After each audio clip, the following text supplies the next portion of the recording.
नहीं होंगे। तो अगर उसमें गीता में अगर व्रत के लिए मना करा और आप व्रत कर रहे हो तो फिर आप कैसे लाभ की उम्मीद कर सकते हैं। तो ये जो चल रहे हैं ये शास्त्रों के विरुद्ध चल रहे हैं, उससे इन्हें कोई सुख नहीं हो सकता।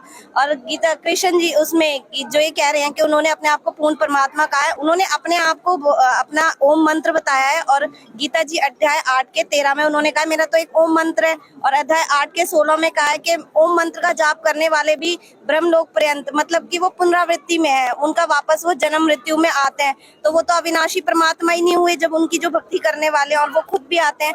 तो उन्होंने जो इशारा किया है वो अध्याय 18 के श्लोक 62 में किया है कि उस पूर्ण परमात्मा की शरण में जाओ, उनकी भक्ति करने से ही तुम जो सनातन परम धाम है तुम उसको प्राप्त कर जाओगे।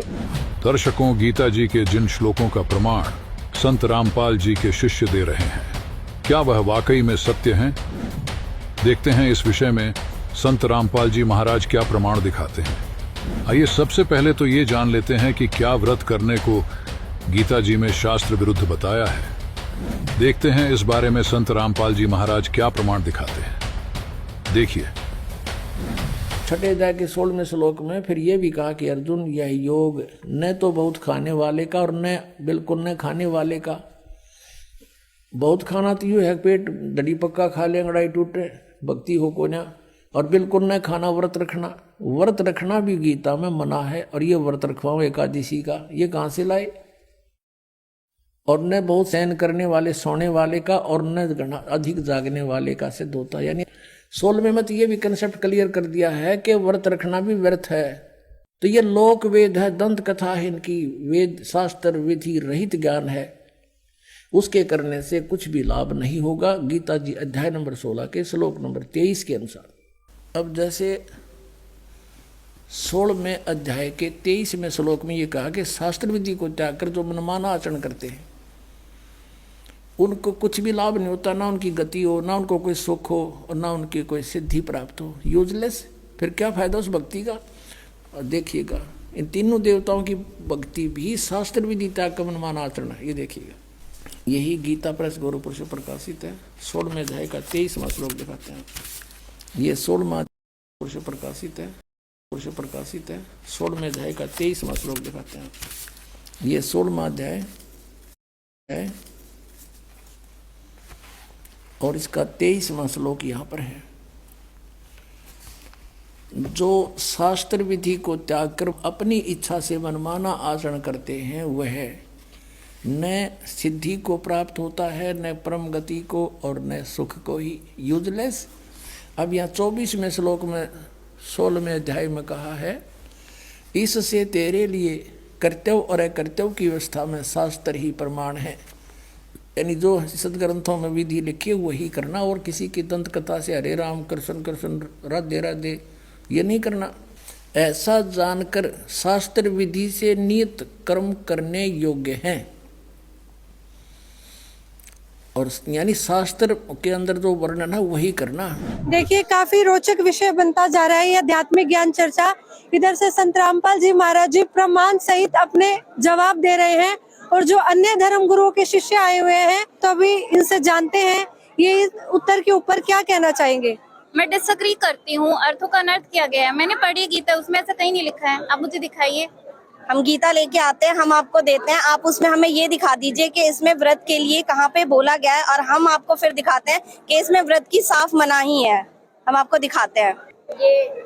ये आप देख सकते हैं, ये है श्रीमद् भगवत गीता। ये गीता प्रेस गोरखपुर से, हमारी कोई अपनी प्रिंटिंग नहीं है। आप इनके संपादक वगैरह भी देख सकते हैं। ये गीता प्रेस गोरखपुर से है। इसका हम दिखाते हैं। ये गीता जी अध्याय 6 है, और ये इसका श्लोक नंबर 16।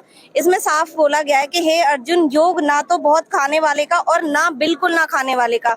बिल्कुल ना खाना अर्थात व्रत करना। तो यहाँ पे तो तथा ना बहुत शयन करने वाले और ना सदा जागने वाले का ही सिद्ध होता है। तो जब यहाँ पे गीता जी व्रत के लिए मना कर रही है तो हम व्रत क्यों करेंगे? ये तो वही बात हो गई ना, हम अपना सिलेबस छोड़ के हम अपनी मर्जी से पढ़ाई कर रहे हैं, तो फिर हम पास होने की उम्मीद ही नहीं कर सकते फिर तो ये जो कर रहे हैं भक्ति ये शास्त्रों के विरुद्ध कर रहे हैं, जिससे इन्हें कोई लाभ नहीं हो रहे हैं। गीता तो हमने भी पढ़ी है जी। इनका गीता तो हमने भी पढ़ी है, ऐसा नहीं है कि हमने नहीं पढ़ी। हम बेशक चलो अभी मतलब वैसे हैं, पर पढ़ी है हमने। 18 जैसे इन्होंने कहा, भाई साहब ने कहा जी श्री कृष्ण जी तो भगवान नहीं है और कबीर साहब भगवान है। श्री कृष्ण जी कह रहे हैं कि कबीर जी की शरण में जाओ, किसी और की शरण में जाओ।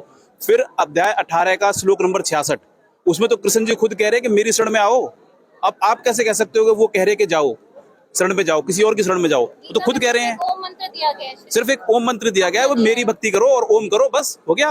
और आप कैसे कह सकते हैं कि जी और भी कोई मंत्र है ऐसे? ये तो भाई आप गलत मतलब भ्रमित कर रहे हैं लोगों को इस तरह से। तो पर आप भी एक बार गीता जी उठा लीजिए और आप दिखाइए कि कहाँ लिखा है श्री कृष्ण को भगवान बताया गया है। आपका कहना है? ये देखो साफ साफ लिखा हुआ है। आप कैसे कह सकते हैं? आपने 2-4 पेज पे लगा दिया निशान, उससे ये थोड़ी है कि आप कुछ भी। ये देखो 18 का 66 देखो आप, ये देखिए संपूर्ण धर्मों को अर्थात संपूर्ण कर्तव्य कर्मों को मुझ में त्याग कर एक मुझ सर्वशक्तिमान की शरण में आ जा, बस हो गया। मैं तुझे सर्व पापों से मुक्त कर दूंगा। लास्ट में श्री कृष्ण जी कह रहे हैं मेरी शरण में आ जाओ, बस हो गया काम। तो अभी संत रामपाल जी महाराज जी के शिष्य दोबारा प्रमाण दिखा रहे हैं कुछ गीता जी में, तो देखते हैं।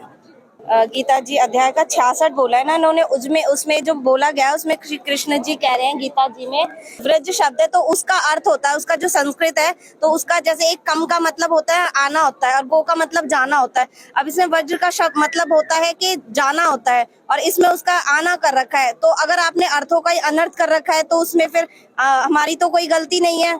जिन्होंने कहा था अध्याय 18 के 66 में उन्होंने बोला है कि मेरी शरण में आ जा, तो ये हमारी गीता जी है। इसमें आप देख सकते हो ये है वो 66वां श्लोक। इसमें कहा संपूर्ण धर्मों को अर्थात संपूर्ण कर्तव्य कर्मों को त्याग कर मुझे एक सर्वशक्तिमान सर्वाधार पर में आ जा।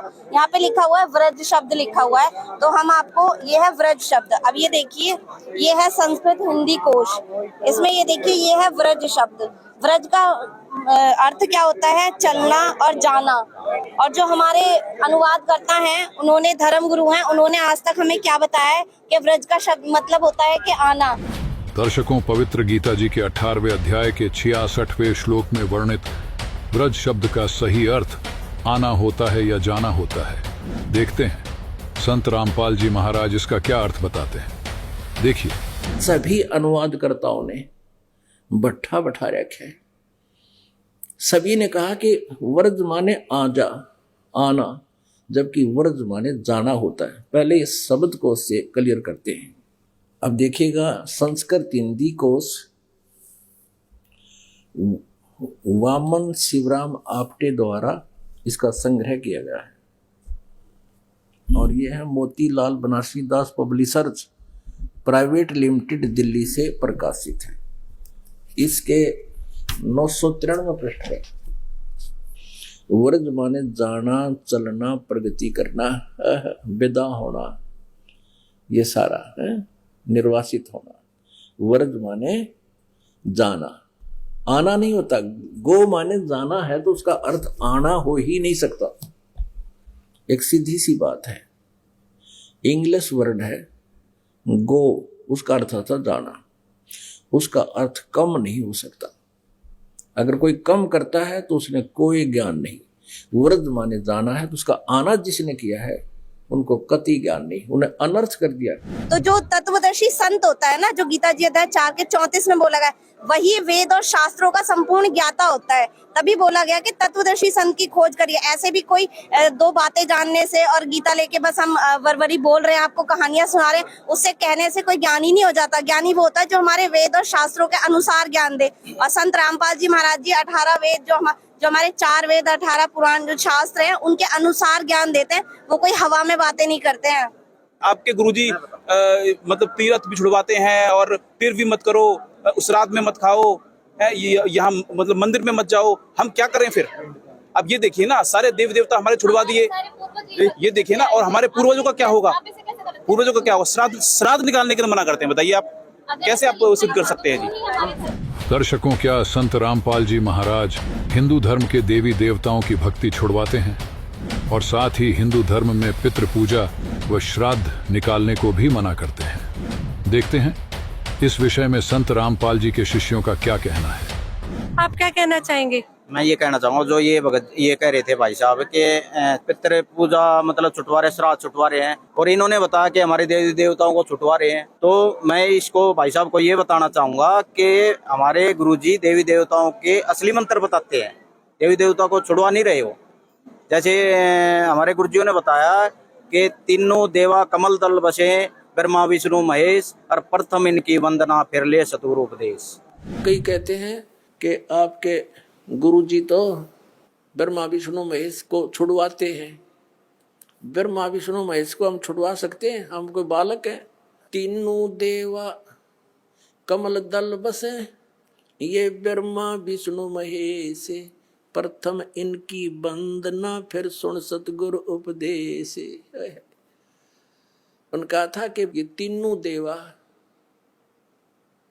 कमल दल में बसते, हमारे कमलों में, इन दलों में अंदर रहते हैं, और प्रथम इनकी वंदना, ये मंत्र जो करते हैं इनकी साधना करते हैं, और फिर सुन सतगुरु उपदेश, सतगुरु के ज्ञान को सुनो, तब ये बात बनेगी। तो असली जो मंत्र हैं ब्रह्मा विष्णु महेश जी के, वो असली मंत्र बताते हैं गणेश जी के।